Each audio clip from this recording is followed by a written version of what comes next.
15 de agosto de 1769, Leticia daba a luz a un niño,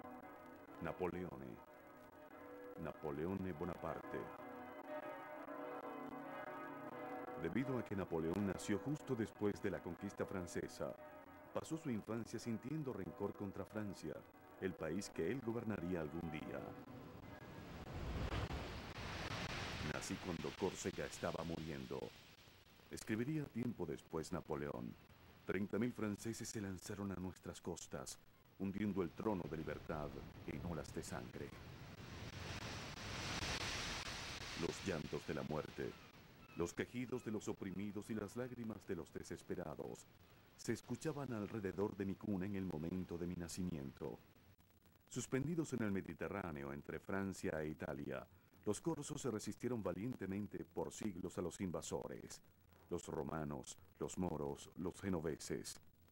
Después de la victoria francesa, los rebeldes corsos se refugiaron en las montañas, desde donde continuaron luchando. Pero el padre de Napoleón, Carlo, de 23 años de edad, estudiante universitario, se doblegó fácilmente. Al poco tiempo estaba utilizando pelucas blancas, chalecos bordados y zapatos de hebilla de plata. Napoleón pisó por primera vez suelo francés en el invierno de 1778. Un niño de 9 años, delgado, pálido y acostumbrado a la calidez del Mediterráneo, se vio de pronto solo en las frías llanuras del norte de Francia.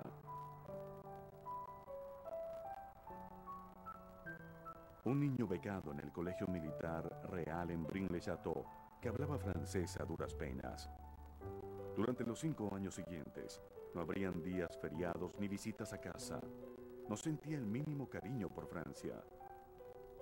Aún se veía a sí mismo como alguien rencoroso bajo el mando de un rey extraño.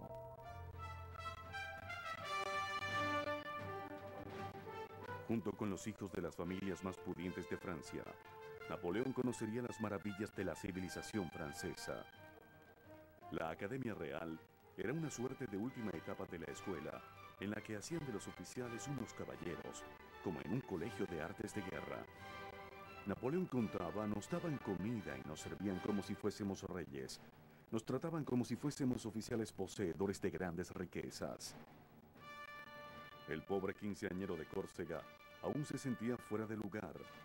Comenzaba a ser parte de un mundo de opulencia y lujo, pero esto solo servía para aumentar su desprecio por los privilegios y la afectación de la nobleza francesa. Uno de sus profesores lo describió como un muchacho tranquilo y solitario, extremadamente egoísta, orgulloso, ambicioso, que aspiraba a alcanzarlo todo. En el informe de su escuela decía: llegará lejos, en circunstancias favorables. Comenzó sus estudios como soldado cuando tenía 16 años. Napoleón era un humilde teniente segundo que entrenaba con la mejor unidad de artillería del ejército francés. Llegó a tener una excelente puntería, a manipular una baqueta de fusil y una escopeta y a convertirse en un experto en despliegue de tropas. Comenzaba así una de las carreras más espectaculares en la historia militar. Una vez escribió: siempre solo entre los hombres, voy a casa para soñar y abandonarme a todas las fuerzas de mi melancolía. Mis pensamientos se extienden a la muerte. ¿Qué clase de furia me llevan a desear mi propia destrucción? Sin ninguna duda, la respuesta está en que no veo lugar para mí en este mundo. Sería la revolución la que le daría la libertad a Bonaparte.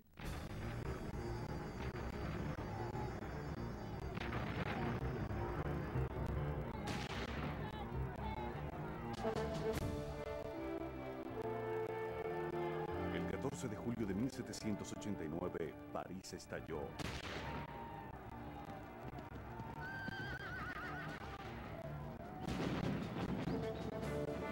Multitudes furiosas se lanzaron a las calles, gritando: libertad, igualdad y fraternidad. Francia se vio envuelta en una ola de disturbios. La propia monarquía se tambaleaba al borde de la destrucción. Una desafiante Asamblea Nacional impugnó el derecho absoluto del rey y despojó a los nobles y al clero de sus antiguos privilegios feudales, golpeando un orden social que se había mantenido por siglos. Después de muchos años de injusticia y desigualdad, la revolución había comenzado. Pasarían muchos años para que llegara a su fin. Mientras la revolución cobraba ímpetu, Bonaparte estaba muy lejos de París sirviendo en el ejército. Desconfiado. Cuando Bonaparte regresó a Francia, se encontró con los franceses peleándose entre ellos mismos. Habían ejecutado al rey, y la reina y otros miles lo habían seguido a la guillotina. Habían revueltas en varias ciudades y en las provincias. Ahora Maximiliano Robespierre estaba a cargo. El austero y moralista líder había suspendido la Constitución y se comprometió a salvar a la República de sus enemigos a cualquier precio. La revolución se transformó en el régimen del terror.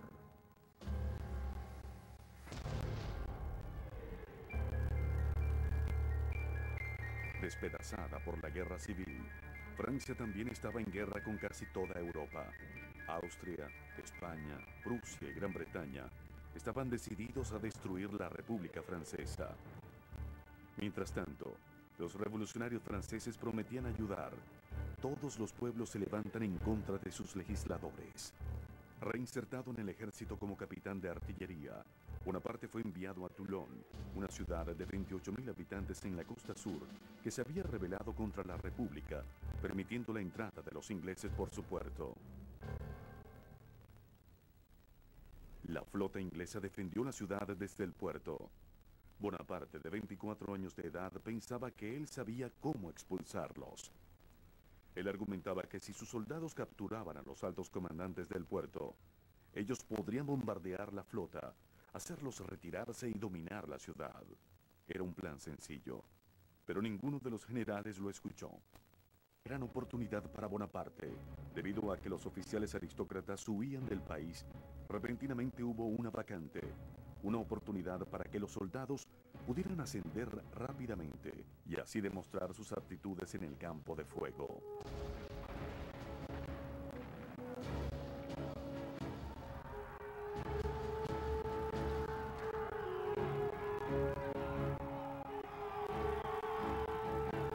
Bonaparte luchó valientemente. Guió a sus hombres durante el asalto al fuerte, donde se resguardaba la aristocracia, y fue herido en el muslo por una bayoneta enemiga. 10 barcos fueron incendiados. Los ingleses huyeron. Toulon fue recuperada y Bonaparte ascendido. En solo 3 meses, ascendió de capitán a general de brigada.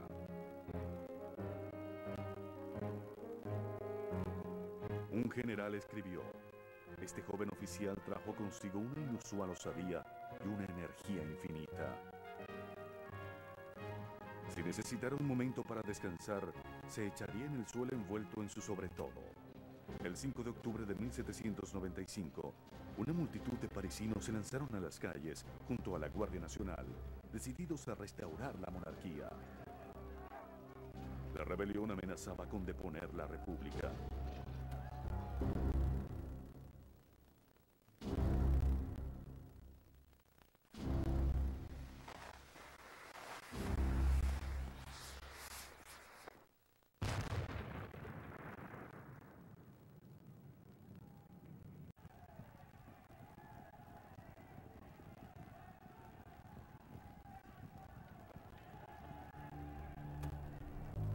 Bonaparte le escribió a su hermano: el enemigo nos ataca.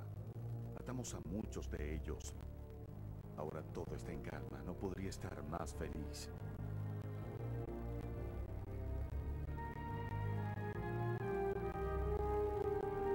Tres semanas más tarde ya era general, comandante del Ejército del Interior.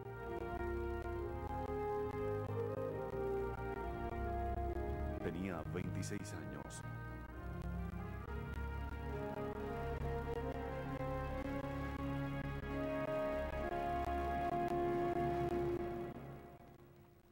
Ahora Bonaparte era un hombre que se debía tomar en cuenta. Viajaba por París en un fino carruaje. Utilizaba trajes nuevos y se perfumaba con agua de colonia. El general no sofisticado no era un mujeriego, pero estaba enamorado. Su nombre era Marie-Joseph Rose de Beauharnais. Todos la llamaban Rose, pero Bonaparte la llamaba Josefina. Era una aristócrata criolla de la colonia francesa de Martinica de 32 años, viuda, madre de 2 niños pequeños y llena de deudas, que trataba de llevar su vida sola en París.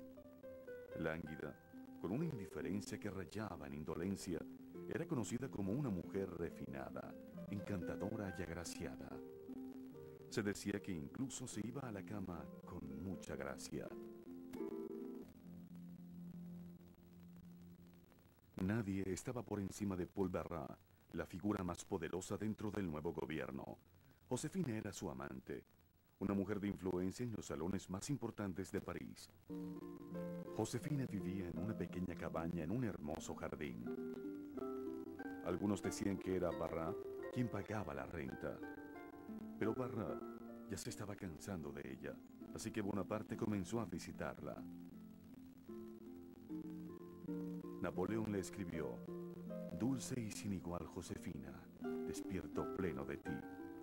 Los recuerdos de los intoxicantes placeres de la noche anterior no le dan descanso a mis sentidos». Necesitaba un protector, ya que no era tan hermosa como antes, y sus deudas seguían aumentando. El 9 de marzo de 1796, Napoleón Bonaparte y Josefina de Beauharnais se casaron. Una medalla esmaltada en oro fue el regalo de bodas del general para su novia. Tenía grabadas las siguientes palabras: «Hacia el destino».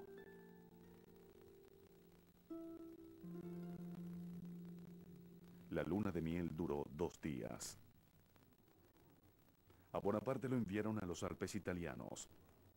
El examante de Josefina, Paul Barras, lo había ayudado a conseguir un puesto como comandante supremo de todas las fuerzas francesas en Italia. Su cometido era desafiar al Imperio de Austria y a sus aliados italianos. Él nunca había dirigido un ejército. Como era joven e inexperto, nadie esperaba mucho de él, sobre todo sus propios generales. Generales decía: «No sé por qué, pero este pequeño bastardo me asusta». El ejército de Bonaparte no estaba en condiciones de ganar batallas. Habían estado estancados bajo el mando de comandantes incompetentes en las colinas de los Alpes durante casi 2 años. Bonaparte proclamó: «Soldados, ustedes están desabrigados y mal alimentados. Ninguna fama les brilla. Los guiaré hacia la llanura más fértil del mundo. Ricas provincias, grandes ciudades se rendirán ante su poder. Allí encontrarán honor, gloria y riquezas». El 2 de abril de 1796, Bonaparte guió a su ejército hacia adelante.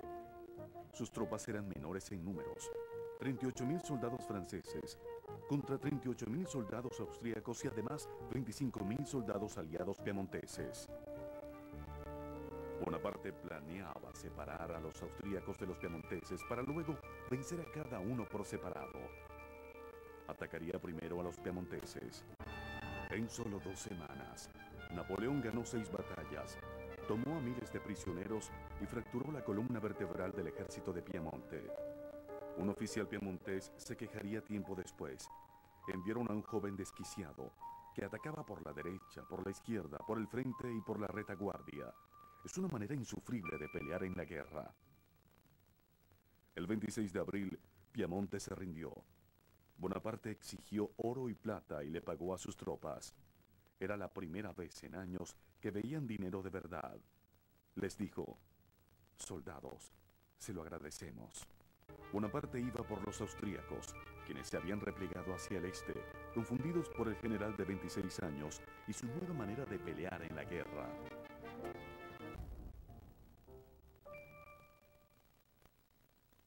Mientras los austríacos huían, su retaguardia esperaba frenar el avance de Bonaparte, colocando un puesto en el pequeño pueblo italiano de Lodi.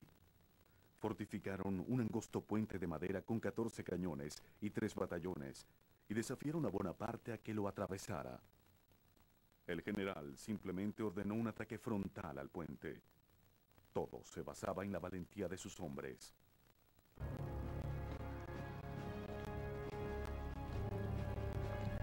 Bonaparte se había ganado la admiración de sus hombres por su rápida cosecha de victorias. En ese momento, él comprobaría si también tenían fe en él. Los franceses llegaron a la mitad del puente y retrocedieron bajo un fuego despiadado.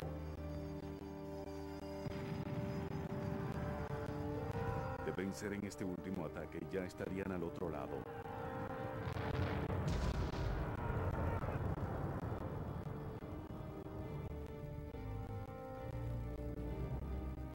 Las armas austríacas enmudecieron. No fue una gran victoria. De hecho, el ejército austríaco logró escapar. Pero Bonaparte se ganó el respeto y la devoción de sus hombres. Bonaparte le dijo a uno de sus generales: aún no han visto nada. En estos tiempos, nadie tiene la mínima idea de lo que es grandioso. Me toca a mí darles el ejemplo. La batalla en Lodi convenció a Napoleón de que él era un hombre elegido. Dijo: desde ese momento preví lo que sería. De una vez sentía a la tierra apartarse por debajo de mí, como si me fuese elevado al cielo.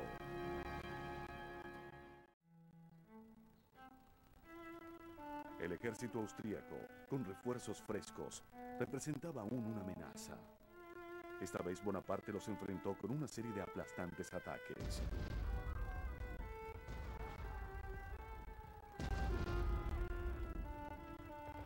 Ataques que culminarían en enero de 1797 en una batalla de 3 días en Rivoli, a 96 kilómetros de Venecia. Sus victorias en Italia le confirieron un aura de invencible que fue inmortalizada en una serie de pinturas románticas. Bonaparte no fue solo un guerrero, también fue un astuto propagandista.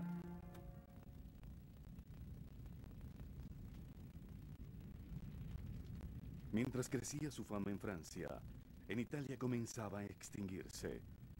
Cuando supo que existía una resistencia armada, ordenó saquear los pueblos, incendiar las aldeas y ejecutar a los rebeldes. Muchos italianos comenzaron a poner en duda al general que decía luchar en nombre de la libertad, pero que enviaba caravanas de oro y plata a su gobierno en Francia, junto con algunos de los grandes tesoros del arte italiano.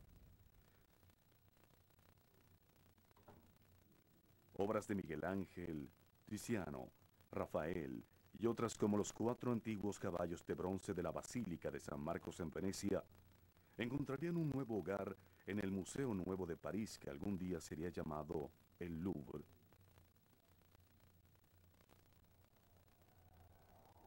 Mientras duró su gobierno en Italia, Napoleón jamás dejó de perseguir a los austríacos. A solo 2 meses de su victoria en Rivoli, los llevó hacia el norte de Italia, y de allí, Napoleón cruzó los Alpes hacia Austria, y para el 7 de abril de 1797 estaba a 120 kilómetros de Viena. Impresionado por el avance del ejército francés, el emperador austríaco suplicó para hacer las paces.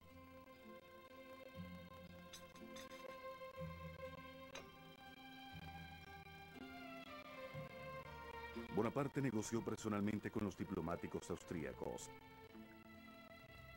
Quería a Bélgica, el banco izquierdo del Rin, y una nueva república que fuese aliada de Francia, ubicada al norte de Italia. Cuando los austríacos objetaron sus demandas, Bonaparte montó en cólera.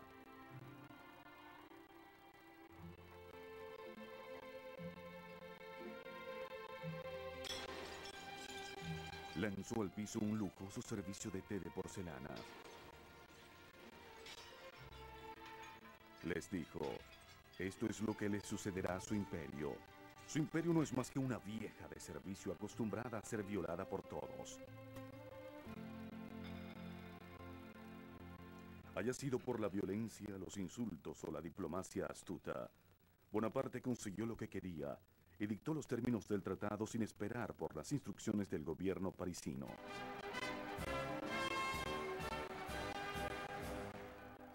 A finales de 1797, Napoleón Bonaparte, de 28 años de edad, regresó a París y le entregó al gobierno un tratado que otorgaría una frágil paz al continente europeo. Ahora solo Gran Bretaña se mantenía en guerra con Francia. En solo año y medio, tomó a sus desmotivados y andrajosos soldados, los hizo marchar miles de kilómetros y vencer al ejército austríaco sin perder una sola batalla.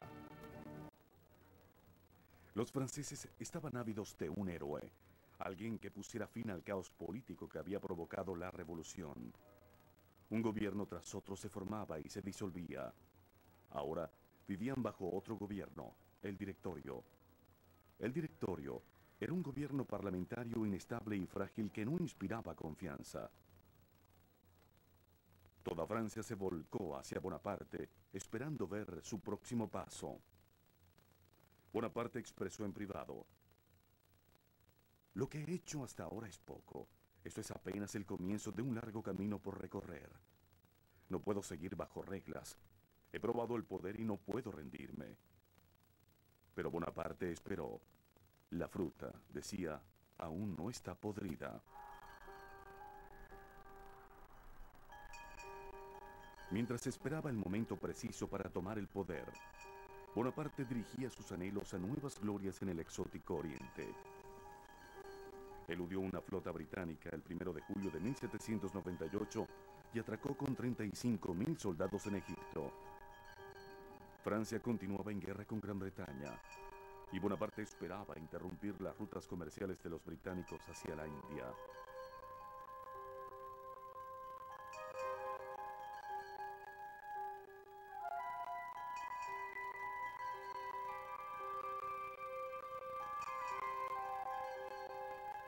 En 1798, Egipto seguía siendo una fuente de admiración para la mayoría de los europeos. En los zocos se agolpaban los turcos, judíos, sirios y griegos, y desde los alminares se escuchaba el llamado de una religión extranjera. La esfinge, con su nariz rota, estaba enterrada en la arena hasta el cuello.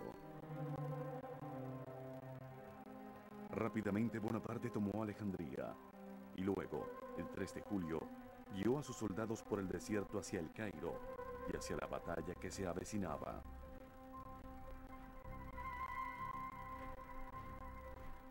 Por siglos, los egipcios habían formado parte del Imperio Turco, gobernado por los guerreros más crueles del Medio Oriente, los mamelucos.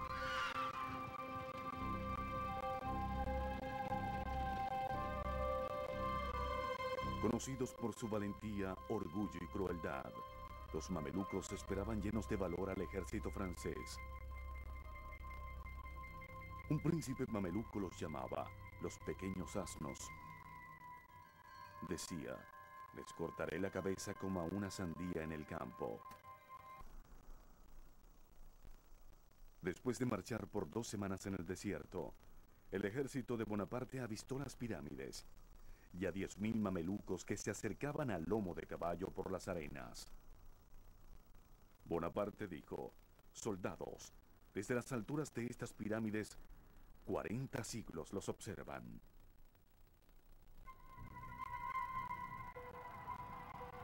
Los mamelucos atacaron. Se dice que comenzaron como el rayo y llegaron como el trueno. Los hombres de Bonaparte se mantuvieron en una estrecha formación y abrieron fuego hasta que los mamelucos se encontraban a 50 pasos de su posición.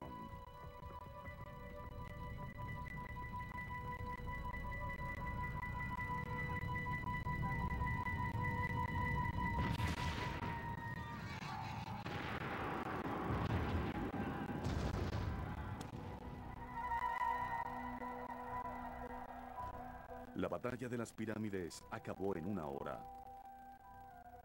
3 días después, Bonaparte llevó a sus tropas hasta el Cairo. Napoleón expresó: estaba lleno de sueños. Me vi fundando una nueva religión, marchando hacia el Asia cabalgando un elefante, con un turbante en la cabeza y en mi mano un nuevo Corán.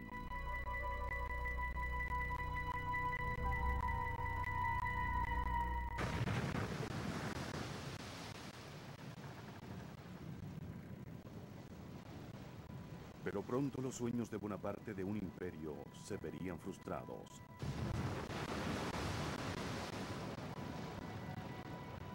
El almirante inglés, Horatio Nelson, capturó la flota francesa mientras estaba anclada en la costa egipcia y la hizo trizas. Bonaparte y sus 35.000 soldados estaban atrapados en Egipto.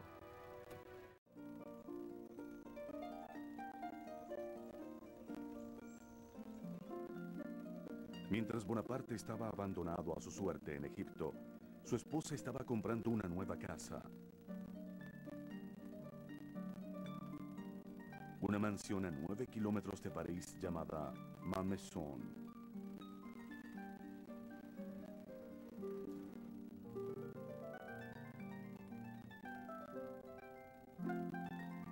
Allí, Josefina disfrutaba de más de 123 hectáreas de jardines, bosques, campos y de la compañía de su amante. Cuando uno de sus ayudantes se atrevió a decirle a Bonaparte la verdad, el general quedó devastado. Bonaparte le escribió a su hermano: la máscara se ha caído. Estoy cansado de la grandeza. Todos mis sentimientos se han secado. Ya no me interesa alcanzar la gloria. A los 29 años estoy harto de todo.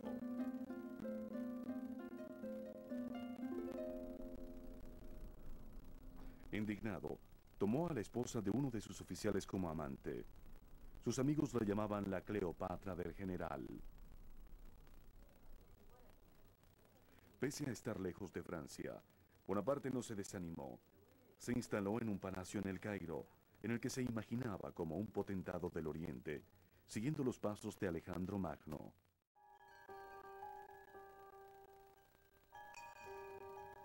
Egipto era un enigma para los europeos, y Bonaparte lo vio como una oportunidad para revelar sus misterios. Dentro de su ejército, Napoleón también trajo a un grupo de reconocidos matemáticos, artistas, cartógrafos e ingenieros.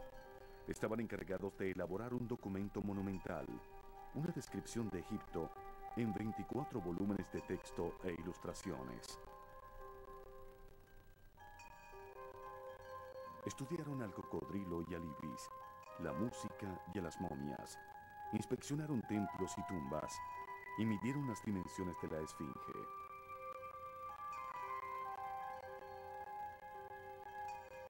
Un científico encontró un pez de una especie desconocida en el Nilo. El descubrimiento más importante de todos fue una gran roca negra con algunos grabados incomprensibles. La piedra Rosetta probaría ser la clave para descifrar los jeroglíficos egipcios. Bonaparte escribió: las verdaderas conquistas, las únicas que no producen arrepentimiento, son aquellas que le han sido arrebatadas a la ignorancia.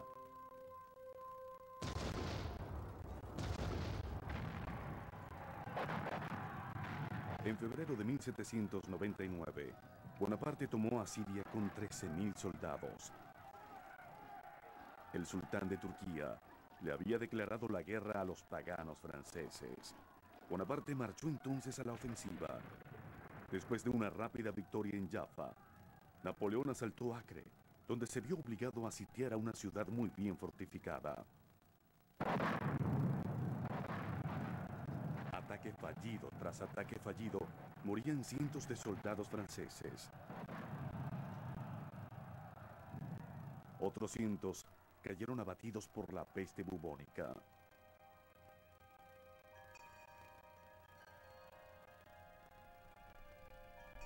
Bonaparte abandonó su posición para replegarse en el Cairo con un desmotivado ejército de enfermos y hombres heridos.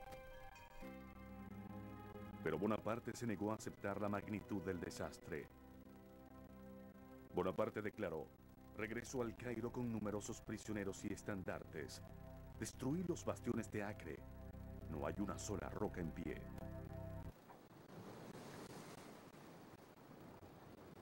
El 23 de agosto de 1799, Bonaparte zarpó secretamente a su hogar y abandonó a más de 30.000 soldados, dejándoles tan solo un simple mensaje de disculpa.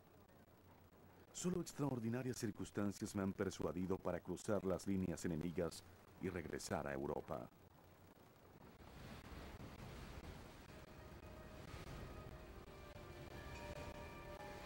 Una vez más, Francia estaba en guerra con Austria, Gran Bretaña y Rusia.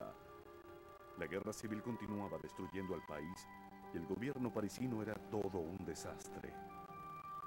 Ya se corrían los rumores de la inminencia de un golpe de Estado. Bonaparte soñaba con rescatar a Francia, pero temía no llegar a tiempo. Le comentó a un ayudante: todos los grandes acontecimientos penden de un hilo. Creo en la suerte, pero el hombre sabio no descuida nada que ayude a cumplir su destino.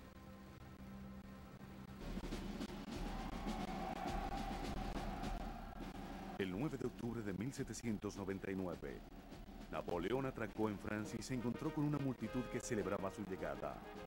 La campaña de Egipto, un desastre militar, se había difundido como un triunfo. Para el 16 de octubre, Napoleón ya estaba en París. Lo primero que hizo fue arreglar las cosas con Josefina. Con su firme ascenso hacia la fama y el poder, la dinámica entre el inexperto soldado y la sofisticada mujer de sociedad había cambiado. Bonaparte estaba decidido a divorciarse de su esposa. Regresó a casa, se encerró en su habitación e incluso se negó a verla. Expresó: nunca voy a perdonarla, nunca. Pero Josefina solo tenía algo en mente: hacerlo regresar a su lado. Subió las escaleras hasta su cuarto y le suplicó que la dejara entrar. Para cuando amaneció, Bonaparte ya había flaqueado. A la mañana siguiente, marido y mujer estaban juntos. Josefina no volvería a tener un amante. Pero Bonaparte, quien insistía siempre en que era a ella a la que más amaba, la engañaría con otras mujeres.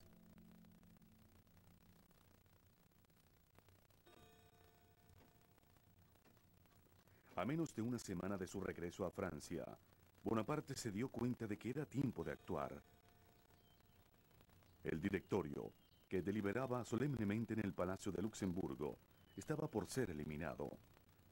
La deuda, después de 8 años de largas guerras, había aumentado, al igual que la evasión al servicio militar. Los bandidos rondaban por los caminos del interior del país. El gobierno parecía debilitado. De hecho, ya había planes para derrocarlo. A medida que la crisis aumentaba, Napoleón estaba decidido a conseguir una manera de tomar el poder. Él sabía que su momento había llegado. Se alió con uno de los conspiradores, un miembro del directorio, Emmanuel Siget, quien necesitaba el apoyo de un joven general con fama. El 9 de noviembre de 1799, Bonaparte y Siget pusieron su plan en marcha. Para que el golpe tuviera un aire de legitimidad, Bonaparte y Siget querían que los legisladores los eligieran para no tomar el poder por la fuerza. Bonaparte contó con la ayuda de su hermano Lucien, quien había sido elegido presidente de la Cámara Baja de la legislatura como resultado de la popularidad de Napoleón. Pero Lucien no tenía el suficiente poder para persuadir al Consejo de disolver el gobierno. Bonaparte se había equivocado. Parecía que el golpe había fracasado y que había perdido su oportunidad de llegar al poder. Cuando algunos de sus soldados comenzaron a dudar de las intenciones de su general, su hermano Lucien tomó el control de la caótica situación.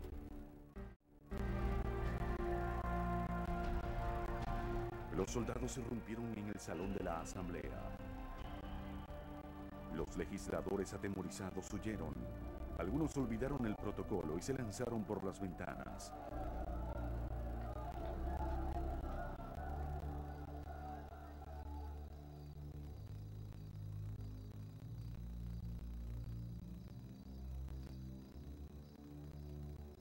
A las 2 en punto de esa mañana, lo que quedaba del Consejo, en conjunto con los conspiradores, se reunieron y votaron, en acto legítimo, para elegir un nuevo gobierno provisional con 3 cónsules provisionales a la cabeza.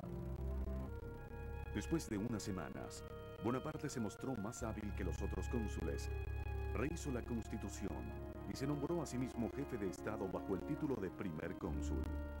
Cuando comenzó el año 1800, Napoleón Bonaparte, de 30 años de edad, era el hombre más poderoso de Francia. Bonaparte expresó: "La revolución ha terminado", y luego agregó: "Yo soy la revolución".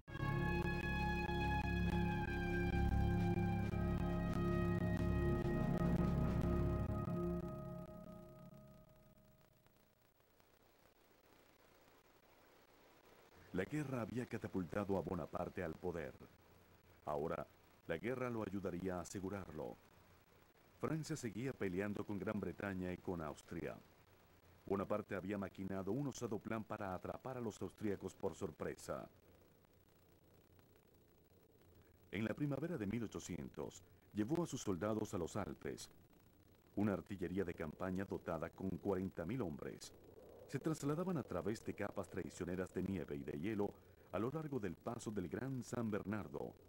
Desde el general cartaginés Aníbal, ningún ejército había intentado una ofensiva tan descabellada.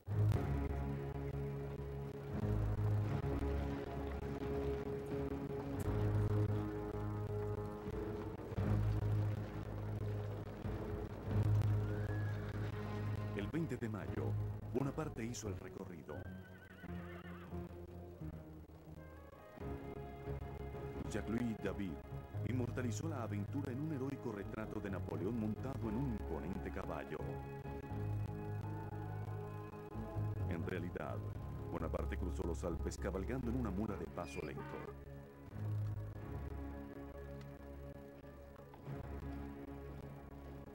El general y sus soldados tardaron 6 días en hacer el recorrido. La mañana del 14 de junio, Napoleón enfrentó a los austríacos en Marengo, a apenas 72 kilómetros de Milán.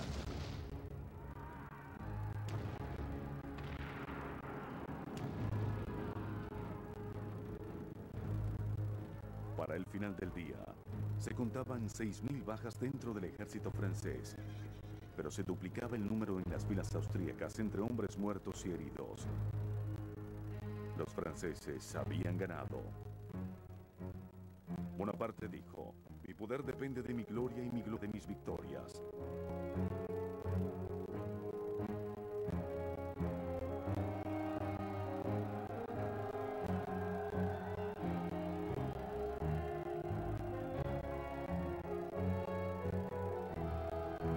A comienzos del año siguiente, el emperador de Austria ordenó un cese al fuego y firmó un tratado con Francia. Al año siguiente, Gran Bretaña hizo lo mismo. Por primera vez en 10 años, reinaba la paz en toda Europa. Ahora, Bonaparte trataba de consolidar su gobierno. A su conveniencia se enmendó de nuevo la Constitución francesa y a los 33 años se hizo primer cónsul de por vida, con poderes casi dictatoriales. Un rey, solo que no tenía el título. Cuando el siglo XIX comenzó, Bonaparte empezó a demostrar que él podía ser tan bueno gobernando como lo era luchando. Le dijo a su secretario: "Un nuevo gobierno debe deslumbrar e impresionar".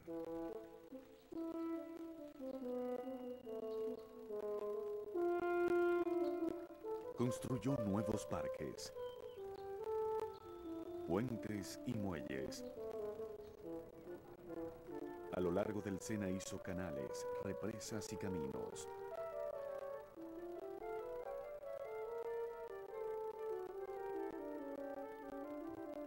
El área de París, como él mismo lo dijo, la ciudad más encantadora de todos los tiempos. y de Francia el país más grandioso del mundo. Puso en práctica una serie de reformas políticas, económicas y legales, y así sentó las bases para una nueva Francia. Toda la sociedad francesa estaba bajo su mirada atenta.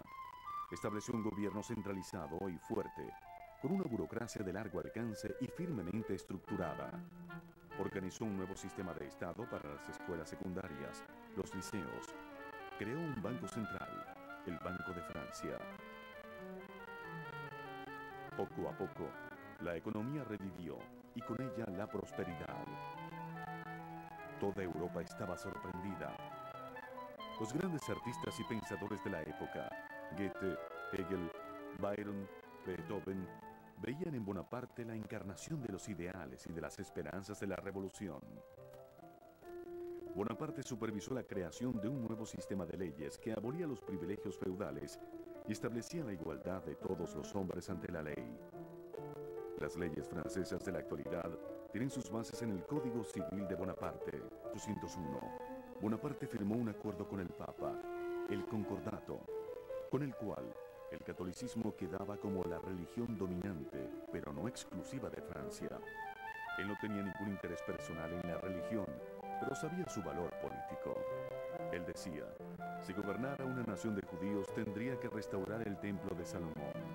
La religión es algo excelente para mantener a la gente tranquila.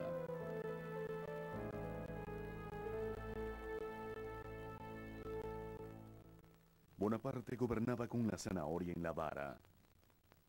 Para premiar a los hombres de talento, creó una condecoración especial, la Legión de Honor. Bonaparte decía, mi lema siempre ha sido una carrera abierta a todos los talentos sin distinciones de origen. Él creía en la igualdad. Un hombre podía tener la oportunidad de surgir gracias a su habilidad, como había pasado con él. Pero él no tenía paciencia con aquellos que exigían libertad. Gobernaba con mano dura y aplastaba a todo aquel que se atreviera a hablar en contra de él. La Francia de Bonaparte era un estado represivo, con Joseph Fouché como líder de la policía secreta. Se decía que Fouché tenía un corazón tan duro como el diamante, un estómago de acero y ojos sin lágrimas. Fouché hacía lo que Bonaparte le ordenara. Mandó a cancelar obras y periódicos y mantenía una vasta red de espías. Bonaparte expresó, me he alimentado con reflexiones de libertad, pero las echo a un lado cuando me obstruyen el camino. En 1803, Francia permanecía en absoluta paz y Bonaparte era su amo. Cuando él miraba hacia sus fronteras, el único país que le inquietaba era Gran Bretaña. Gran Bretaña tenía la armada más grande del mundo, un país inmensamente rico. Francia y Gran Bretaña firmaron un acuerdo de paz, pero todos sabían que no duraría mucho. Incluso antes de la firma del acuerdo, un observador dijo, paz por una semana, guerra en un mes. El 18 de mayo de 1803, Gran Bretaña le declaró la guerra a Francia. Casi nadie se sorprendió.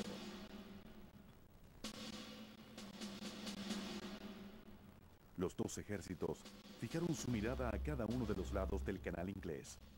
Ninguno quería arriesgarse a combatir. Los franceses se mantenían en la bahía a causa de la armada británica y los ingleses no se atrevían a mandar a sus soldados a luchar en tierra. Sin embargo, mientras Bonaparte esperaba y alistaba a sus tropas, su confianza en sí mismo y en su estrella permanecía intacta. Sus victorias ya habían hecho que Francia fuese más grande de lo que nunca había sido. Era el hombre más temido de Europa. En su país nadie se atrevía a desafiar su autoridad. A sus 34 años de edad, era tan poderoso como cualquier miembro de la monarquía Borbón, quienes lo habían precedido. Lo único que le faltaba era una corona. En ese momento estaba seguro que quería una. El 2 de diciembre de 1804, la procesión imperial hizo su recorrido por París. Una proclamación del Senado y una votación popular, cuidadosamente manipuladas por el mismo Bonaparte, le otorgaron lo que quería. Estaba a punto de convertirse en emperador. Bonaparte expresó: tan pronto un hombre se hace rey, se separa de todos los demás hombres. Siempre he sentido que la idea de Alejandro Magno de pretender que era el descendiente de Dios en la tierra había sido inspirada por un gran instinto para la política. A pesar del frío, 500.000 de espectadores lo aclamaban alineados en las calles.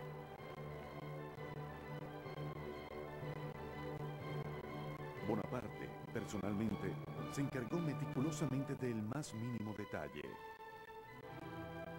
La gran catedral, con banderas y tapices, y decorada como un templo romano, parecía más un teatro que una iglesia.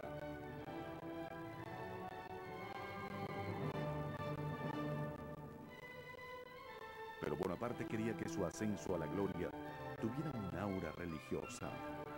Así trajo al Papa para que santificara el acontecimiento.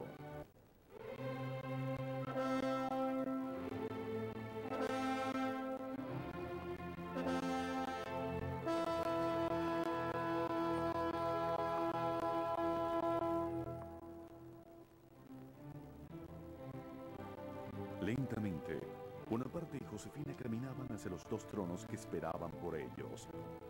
Bonaparte llevaba su manto, con aplicaciones de oro y piedras preciosas, y con un peso de 36 kilos, con la ayuda de sus hermanos. Él escuchó cuando un espectador dijo: como un César en una moneda romana.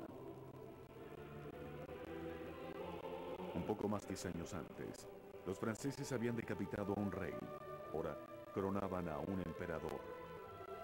Nacido durante la gran oleada que significó la Revolución Francesa y durante las guerras que sucedieron tras él crecía, Bonaparte había analizado su como general y hombre de Estado para lograr el dominio de Francia. Al poco tiempo decidiría ir a la conquista de una. De hecho, ya tenía planeado una invasión a Gran Bretaña para convertirse en el amo de la isla que se había atrevido a desafiarlo.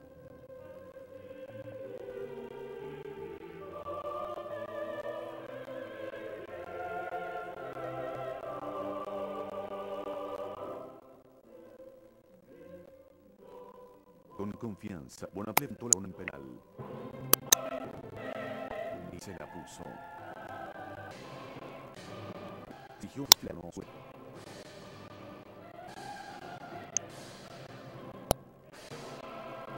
Napoleón expresó: soy un centro de la providencia y utilizará el interés para cumplir designios. Para las 9:30 de la mañana, el ejército controlaba las filas de Gran y sin las filas de los aliados. Napoleón abrió el campo de batalla y atacó hasta las enemigas de Strad. Para 5 de la tarde, Austerlitz estalló. 9.000 soldados estaban muertos, igual que 10.000 rusos y aliados.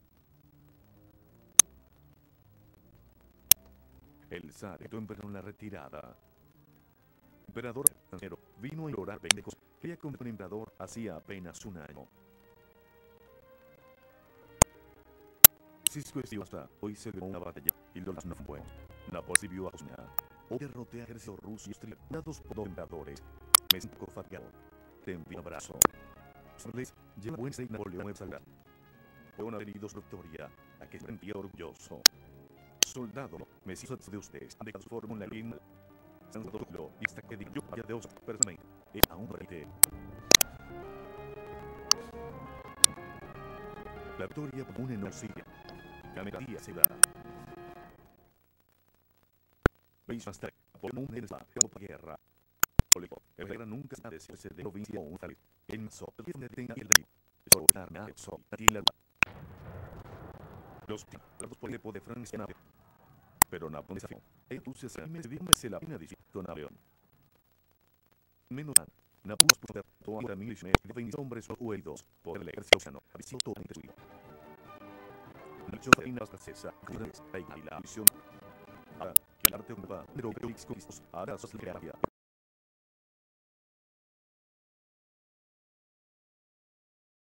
Napoleón la libertad. En que los prestaron para hacer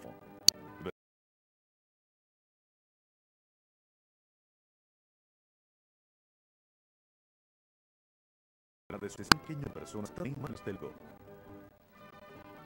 Napoleón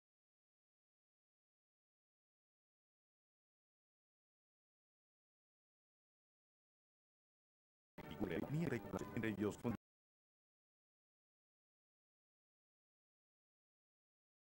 ella, la seguridad junto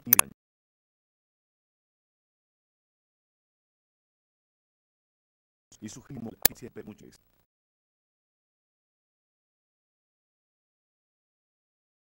A días en energía con Navija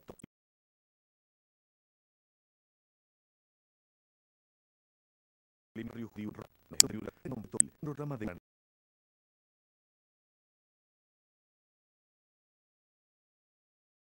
recoge en su miembro Luis Arreola de Apos.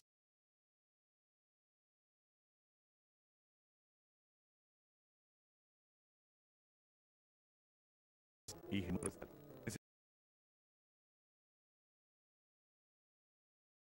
establecía su vida con su gusto.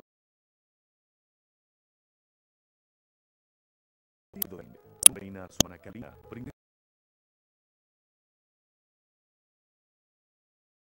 que esa su titulada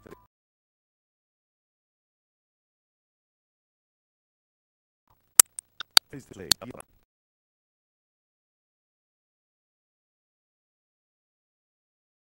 Austria se rendió. Rusia recibida por hacerle gran poder.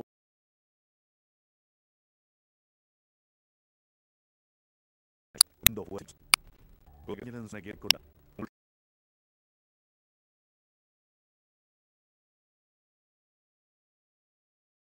al prohibir y seguro islas.